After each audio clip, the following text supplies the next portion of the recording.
நீங்கள் கேட்டுக்கொண்டிருப்பது அந்திமழை குரலோசை.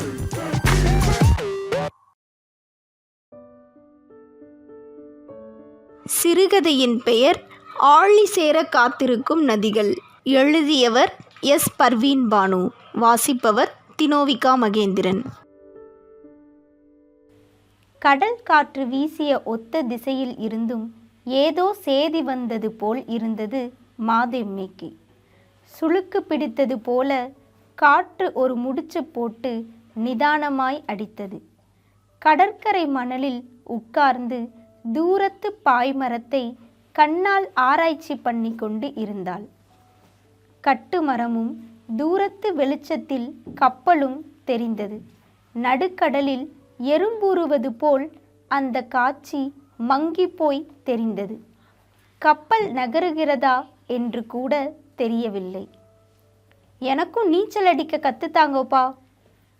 அப்பா சட்டையை பற்றி இழுத்து செல்லம் கொஞ்சி கூத்தடித்தது நினைவில் வந்தது.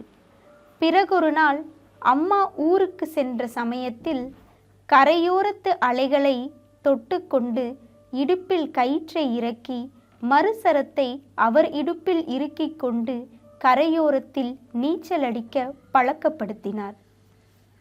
அம்மாவிற்கு இந்த சரசங்கள் எல்லாம் அவ்வளவு பிடிக்காது. பெண் பிள்ளைகள் இப்படித்தான் என்று அவளாய் ஒரு வடிவத்தை உண்டாக்கி வைத்திருப்பாள்.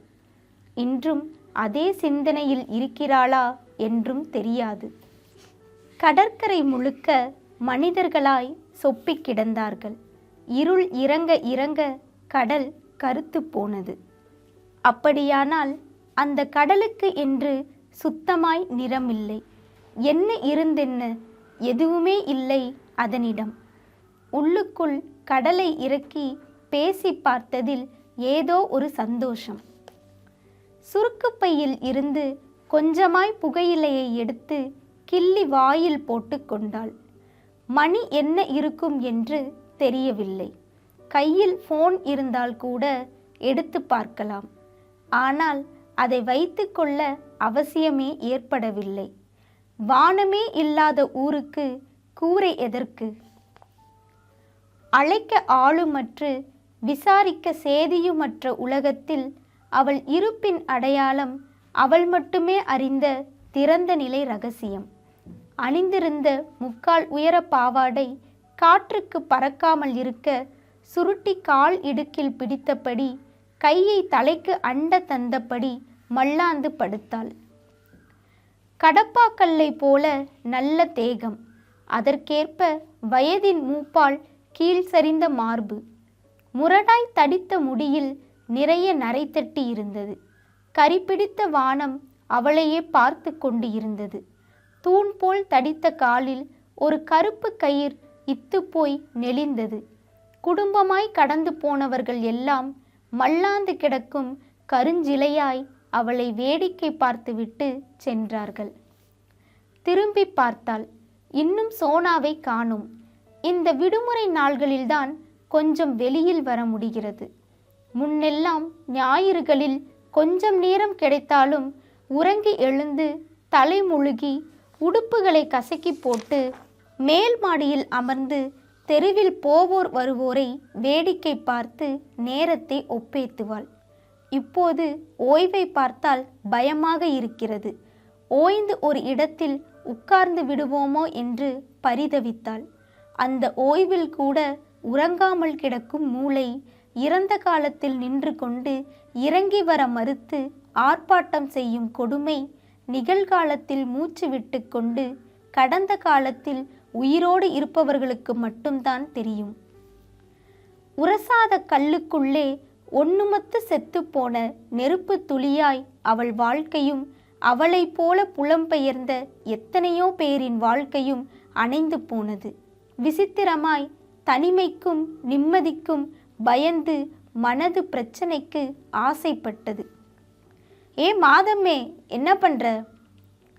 கலகலவென சிரிப்பு சத்தமும் வளையல் சத்தமும் கேட்டது.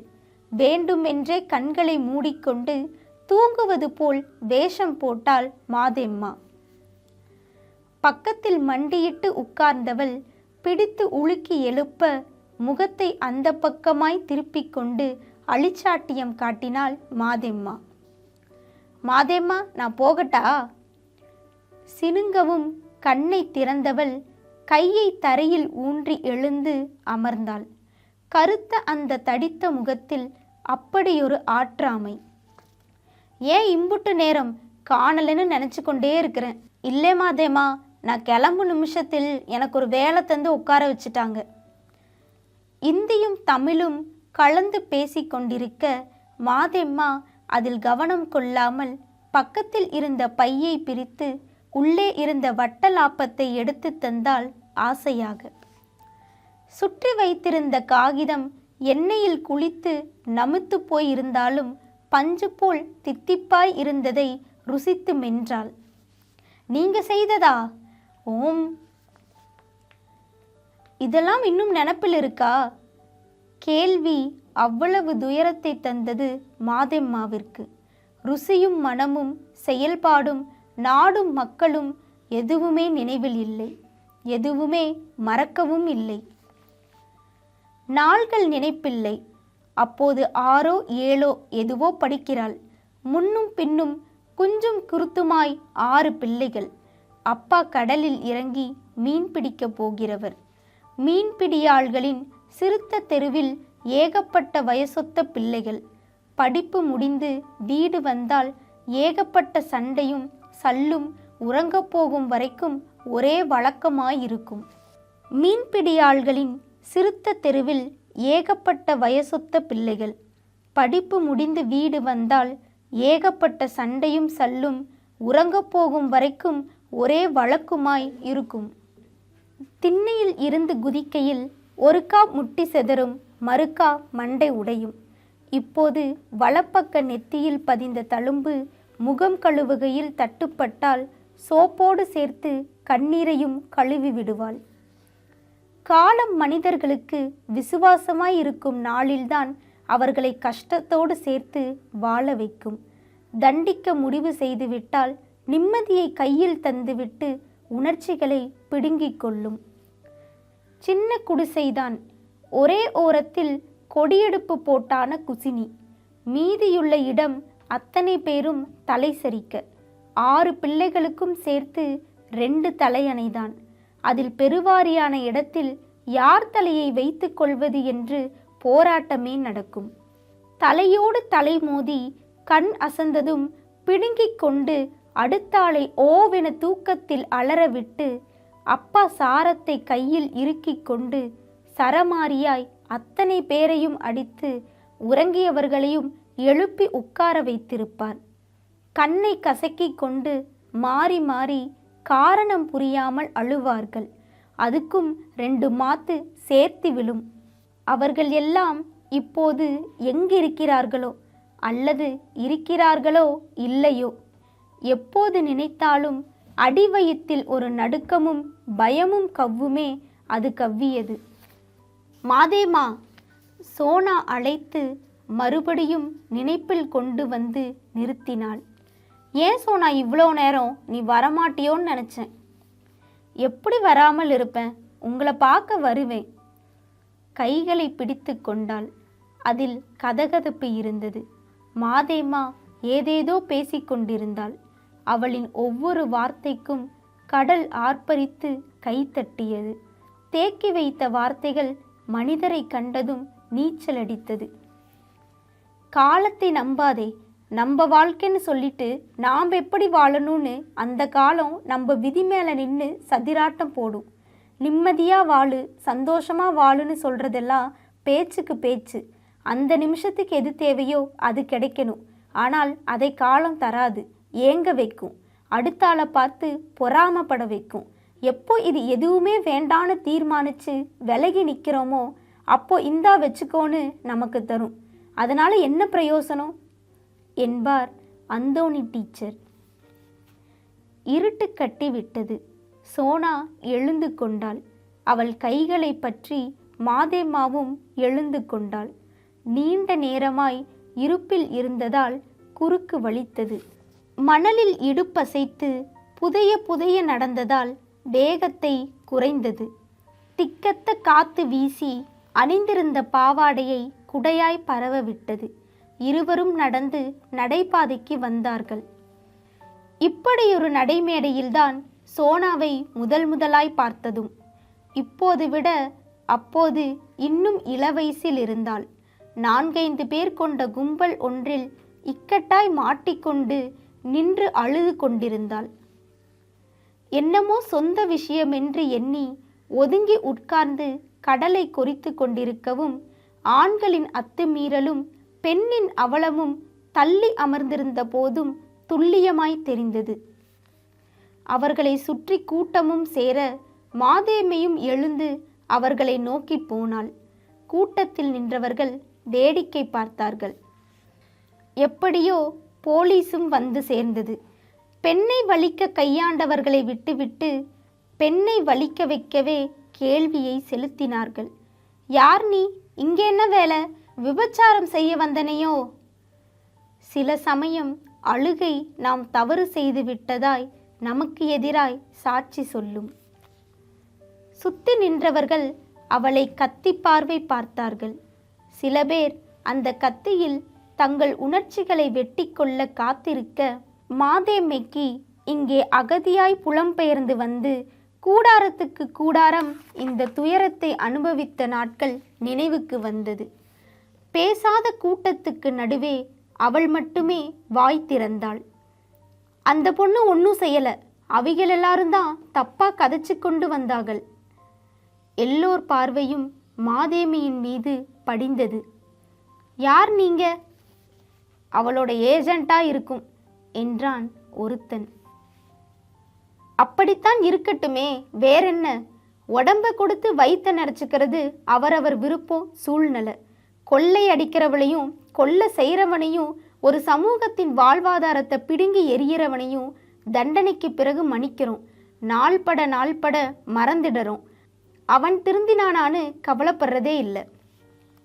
ஆனால் விபச்சாரம் செய்கிறவங்களை மட்டும் தண்டனையும் அனுபவிச்சுட்டு மறந்து திருந்தி வாழ நினைக்கும் போதெல்லாம் மறுபடி அசிங்கமாக நடத்தியே தப்பு செய்ய வச்சு மறுபடியும் தண்டிக்கிறோம். ஏன்னா அந்த தப்புல நமக்கும் பங்கு இருக்கு. அழுகையை நிறுத்திவிட்டு புரிந்தும் புரியாமலும் மாதேமியை பார்த்தவள் அழுது கொண்டே ஓடி வந்து கட்டி கொண்டாள். மாதேமை தைரியமாய் பேசியதும் மற்றவர்களும் நிமிர்ந்து பேச, வம்படி செய்தவர்கள் பயந்தபடி நகர்ந்தோடிவிட, போலீஸும் சோனாவை 2 வார்த்தை அரட்டிவிட்டு விலகி போனது. கூட்டமும் அவரவர் அபிப்பிராயங்களை தூக்கி கொண்டு அவரவர் திசையில் ஒதுங்க, ஒத்தை விளக்கு கம்பத்திற்கு கீழே இருவரும் நின்றார்கள்.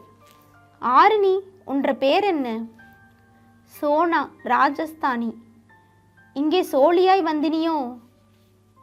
ஆமாம், 2 வருஷமா இங்கே தான் சவுகார்பேட்டில் எங்கள் ஊர்க்காரர் ஒருத்தர் வீட்டில் பேபி பார்த்துக்க இருக்கேன். பீச் பார்க்க வந்தேன். தனியாக இருக்கேன்னு கலாட்டா பண்ணுறாங்க. தமிழும் இந்தியும் சரிவிகிதமாய் கலந்து பேசினாள். தனிமை இப்போதெல்லாம் தண்டனைக்குரிய குற்றமாகிவிட்டது. கேலிக்கும் சிரிப்பிற்கும் அத்துமீறலுக்கும் அதிகாரத்திற்கும் ஆட்படுவதாய் தனிமை ஆகிவிட்டது. ஆனால் இதை செய்பவர்கள் பாதுகாப்பு வளையத்திற்குள் நிற்கும் மிருகங்கள். சோனாவை கைப்பிடித்து அழைத்து வந்து பஸ் ஏற்றி விட்டாள். தின்ன வாங்கி வைத்திருந்த பழத்தை கையில் வைத்து அழுத்தினாள் மாதம்மை. அன்று இரவு மனசு புத்துணர்வாய் இருந்தது. பயன்பட்டோம் என்பதால் இறுக்கி பிடித்திருந்த சங்கிலியின் கணு ஒன்று விடுபட்டது போல் கனம் குறைந்ததாய் உணர்ந்தாள். பயன்படாத வாழ்க்கை வாழ இந்த உயிரை காப்பாற்றிக் கொள்ளத்தான் நாடு விட்டு நாடோடியாய் ஓடி வந்தாள்.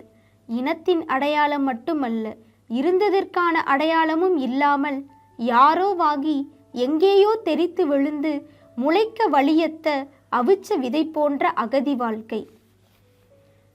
கூடு கட்ட மரமற்ற தேனீக்களின் கொடுக்குகளில் செறிந்த தேன்கள் தித்திப்பு இல்லாமல் செத்து போனது. சண்டையும் சல்லும் கோபமும் குணமுமாக சிறு குச்சிற்குள் மாதேமியின் உலகமே இருந்தது. முதல் போரின் தாக்குதலில் அப்பா தொலைந்து போக அம்மா தனித்து போனாள். பிள்ளைகளை வைத்து போருக்கு பயந்து நித்தமும் செத்து வளர்ப்பருவத்து பிள்ளைகளின் வாழ்க்கைக்கும் சேர்த்து யோசிக்கும் அத்தனை தெளிந்தவள் இல்லை பெற்றவள். கூட்டம் கூட்டமாய் உயிரை கையில் பிடித்து கொண்டு குடும்பங்கள் அயல் நாடுகளுக்கு புலம்பெயர்ந்தன. இப்படி சொத்து சுகத்தோடு புலம் மாறிய மக்களை மட்டுமே அகதி என்ற பார்வையில் பதித்தவர்களுக்கு அந்த சொல்லின் மறுபாதியில் இருக்கும் கதியற்ற ஏழ்மைப்பட்டவர்களின் வாழ்க்கையும் வழியும் தெரியாது. வலிமை கொண்ட பறங்கள் வேறு மரம் தேடிப் பறந்தன.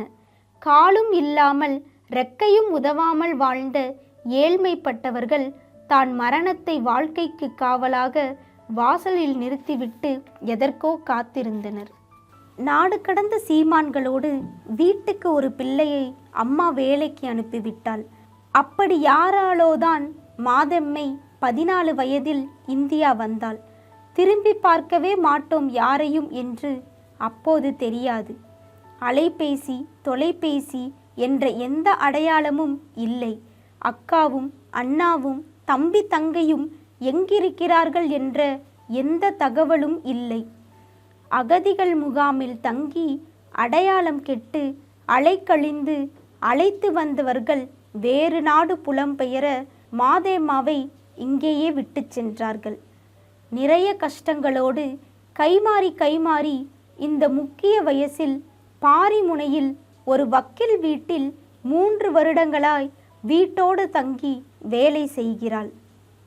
ஆரம்ப நாளில் அடையாளமற்ற அகதிக்கு இருப்பிடம் தரவும் வேலை தரவும் பெரிய யோசனை செய்தார்கள். புறக்கணித்து விரட்டியவர்கள் மீது எந்த மனத்தாங்களும் இல்லை மாதெம்மைக்கு. நம் குணமும் நேர்மையும் நெத்தியிலா எழுதியிருக்கிறது. இருக்கிற தெருவிலும் வாழுகின்ற வீட்டிலும் பேசுகிற பேச்சுகளை பொறுக்கி தின்பாள். மற்றபடி சில நேரம் கருத்துக்களை சொல்வாள். பல நேரம் அது கவனிக்கப்படாமலே போயிருக்கிறது. மேல் தோல் உரிய சிந்திக்க அவசியமற்று போனது வாழ்க்கை. 3 நேரம் சோறும் ஊதியமும் உறங்கியழ அறையும் உடுத்த துணியும் ஒரு வாழ்க்கைக்கு போதுமா? அது போதும் என்றுதானே அடிவயிறு தீப்பிடிக்க புலம்பெயர்ந்து வந்தது. ஆனால் முளைக்காத வாழ்க்கையில் சலிப்பும் வெறுமையுமாய் வாழும் வழியை பீச்சக்கூட கலனில்லை. இடையில் ஒரு முறை நாட்டிற்கு சென்றாள். ஒவ்வொரு துளி மண்ணும் புதைந்த கனவை உயிர்ப்பித்து தர வீடிருந்த தெருவுக்கு ஓடினாள். குடில்கள் அத்தனையும் மாறி வீடுகள் எல்லாம் அகண்ட கடை தெருவாய் மடைமாறி இருந்தது. ஓடி ஓடி தேடியும் ஒரு முகம் கூட அறிமுகமில்லை. அம்மாவும் மற்ற உடன் பிறந்தவர்களும் எங்கிருக்கிறார்கள் என்ற அடையாளமும் தெரியவில்லை. அக்கம் பக்கம் இருந்தவர்கள் யாரும் அங்கே வசிப்பதற்கான அடையாளம் இல்லை. போருக்கு பயந்தோ வாழ்வுக்கு பயந்தோ எங்கோ எப்போதோ அகதிகளாய் போயிருக்கக்கூடும். கிளம்பும் போது நப்பாசையாய் தன் பெயரையும் வசிக்கும் இடத்தையும் துண்டுச்சீட்டில் எழுதி அங்கு கடை வைத்திருப்பவர் கைகளில் ஒப்புவித்துவிட்டு வந்திருந்தாள். ஏதாவது ஒரு கிழமையில் தன்னை போலவே தன் உடன்பிறப்புகள் யாரும் தேடிக்கொண்டு வரக்கூடும் என்று மனசு ஒப்புக்கு பேசியது. இத்தனை வருஷத்தில் அவளை தேடிக்கொண்டு வரவே இல்லை. யாருமே தேடப்படாமல் தொலைந்து போனாள் மாதெம்மா. இளமையும் வயசும் இருந்த காலத்தில் இந்த வாழ்க்கையை தொடங்கலாம் என்று யோசித்த நிமிடத்தில் அவளை பயன்படுத்தி கொள்ள வந்தார்களே தவிர அவளுக்கு யாரும் பயன்படவில்லை. உள்ளுக்குள் செத்துப்போன உணர்ச்சியை உடம்பை கொண்டு அவளால் மீட்க முடியவில்லை. காலமும் ஓடிவிட்டது. உடம்பு தளர்ந்து உணர்வு தளராத வாழ்க்கை ஒரு சாபக்கேடு. இப்படி சவமாய் பிழைக்க ஊர் விட்டு வந்திருக்க வேண்டாம் என்று இப்போது சலிப்பாக இருந்தது. சோத்துக்கும் வாழ்வுக்கும் பயந்தோடி வந்த ஊரில் சோத்துக்காக மட்டுமே வாழும் வாழ்க்கை சாபமல்லவா? இதற்கு அங்கேயே செத்திருக்கலாம் என்ற சிந்தனையும் வராமல் இல்லை. இப்படியான வாழ்க்கையில்தான் மாதெம்மையைப் போலவே வயிற்றுக்காக புலம்பெயர்ந்த சோனாவும் அவளின் வாழ்க்கையும் அவள் பலகீனத்தின் மீது ஆண்கள் பாய்ச்சிய அடக்குமுறையும் என்று மாதேம்மை தன்னையே பார்த்தால் தன் இள வயதினை அவளில் பார்த்தாள். வாரத்தில் ஒரு நாள் கிடைக்கும் அரை நாள் விடுப்பை அவள் கழிப்பது கடற்கரையில்தான். அந்த நீண்ட சாகரத்தின் இன்னொரு முனையில் தன் உடன்பிறப்புகள் யாராவது இருக்கக்கூடும். அவர்களின் முகத்தை ஏந்திக் கொண்டு இந்த அலைகள் வரும் என்று அவள் மனசு நம்பும். கடற்கரையில் அமர்ந்து ஜனங்களை வேடிக்கை பார்ப்பாள். சோனாவை காப்பாற்றிய பிறகு வந்த அடுத்த வாரம் மங்கலான இருட்டில் பக்கத்தில் வந்து உட்கார்ந்து கொண்டு கைகளை பிடித்தாள். திரும்பி பார்த்த மாதேமாவின் கண்களில் அத்தனை வியப்பு. மறுபடியும் பீச்சுக்கு வந்திருக்கிறாய், பயமில்லையோ என்றாள் சிரிப்போடு. என்ன பயம்? அன்னைக்கு பீச்சில் 1000-2000 மக்கள் இருந்தாங்க தானே, அதில் 4 பேர் தானே ஏன்ட்ட முரட்டுத்தனமாக நடந்து கொண்டது. அப்போ மீதியுள்ள ஜனங்கள் எல்லாரும் நல்லவங்க தானே. 4 கெட்டவனுங்களுக்காக தான் ஆயிரக்கணக்கான நல்லவனுங்களை பார்த்து நான் ஏன் பயப்பட? அட, மாதேமா வியந்து போனால் அந்த தன்னம்பிக்கையில். ஆனால் இன்னைக்கு உங்களை பார்க்க தான் வந்தேன். அவசரத்தில் அன்னைக்கு நன்றி சொல்லாமல் போயிட்டேன். முகம் மலர சொல்ல மாதேமாவுக்கு ஓவென்று அளவேண்டும் போல இருந்தது. தன்னை தேடிக்கொண்டு வந்த முதல் மனுஷி இந்த முழு வாழ்க்கைக்குமாய் சேர்த்து. அன்று மட்டுமல்ல, ஒவ்வொரு வாரமும் தேடிக்கொண்டு வந்தாள். பண்டமும் பரிசும் கோபமும் உணர்வும் பரஸ்பரம் பரிமாறிக்கொள்ளப்பட்டது. அந்த ஞாயிறு அரை நாளுக்காக 6 நாள்களை அடைக்காத்து கொண்டிருப்பாள் மாதேம்மா. மருதாணி அரைத்து கொண்டு வந்து சிவக்க வைத்து விடுவாள். ஒதுக்கமாய் தாவணி போட்டிருந்தால் கண்டித்து கொண்டே சரி செய்து விடுவாள். சோனா வாங்கி வந்த கால்வழி தைலம் நன்றாக வலி கேட்பதாக அவளிடம் சொல்லி சந்தோஷப்பட்டாள். வழியில் இருந்த தள்ளுவண்டியில் பானிபூரி சாப்பிட்டு கொள்வார்கள். நாட்டையும் அங்குள்ள பழக்க வழக்கங்களும் போரையும் அதன் பாதிப்பையும் கேட்டு அதற்கு மாதேம்மை கண்ணீரோடு கதை சொல்லும்போது கேட்டு கேட்டு வருத்தம் கொள்வாள். அவளை பஸ்ஸில் ஏற்றிவிடும் வரைக்கும் மாதேம்மை விசித்திர மனுஷியாய் உணர்வாள். அந்த பொறுப்பு போதையாக இருக்கும். மெல்லுணர்வுகள் என்பது கடினமான உடம்போடு இதயத்தை இணைக்கும் மெல்லிய கம்பி. அந்த கம்பி அத்தனை உறுதியானது, அதை உணர்ந்தவர்களுக்கு மட்டும். தன் இருப்பு கவனிக்கப்படுகிறது என்பதே ஒரு தன்னம்பிக்கை. அத்தனையும் தொலைந்த வாழ்க்கையில் அடிக்கோட்டில் ஏதோ அர்த்தம் இருப்பதாய் தோன்றும். ஆனால் இதெல்லாம் காலம் போட்ட சிறு நாடகம்தான். அதுவும் ஒரு மேகமாய் கலைந்து போனது ஒரு நாள். இப்போதும் கடலை பார்த்தால் மாதெம்மி. இருட்டிலும் கண்கள் ஈரம் சொரிவது தெரிந்தது.